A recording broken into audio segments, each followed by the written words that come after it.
My name is Julie Levison. I'm an infectious diseases physician with a community-based clinic at MGH, and I conduct research on psychosocial interventions to improve outcomes in infectious diseases. I've also been a lifelong student of epidemics and their effects on society and the practice of medicine.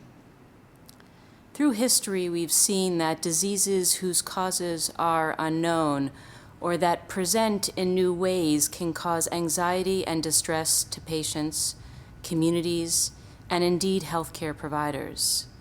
I'm here to share some evidence-based tools that can help us as healthcare workers to manage these uncertainties, remember our strengths, and stay resilient in the face of these challenges.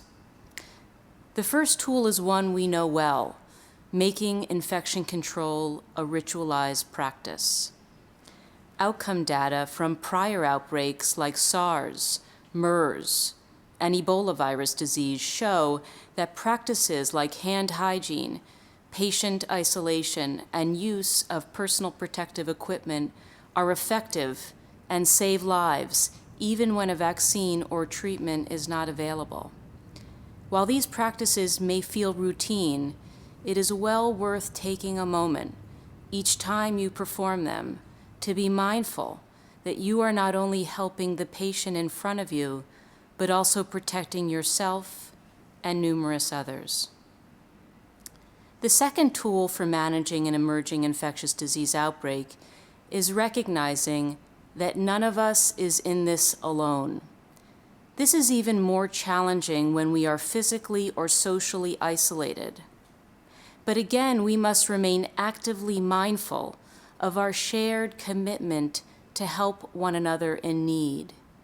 We are uniquely well trained to take our past experiences and apply them to new challenges.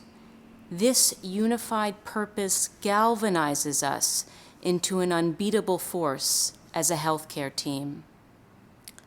The third tool is recalling the importance of engaging the patient and not only the disease in the face of an emerging infectious disease outbreak.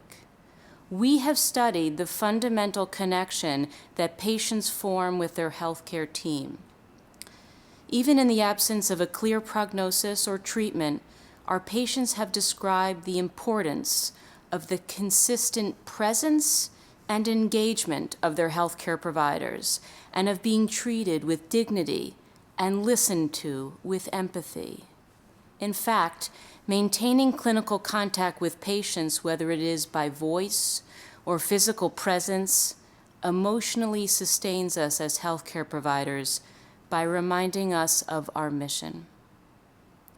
Resilience is our capacity to recover from stressful events. Acknowledging our own stress is a productive first step.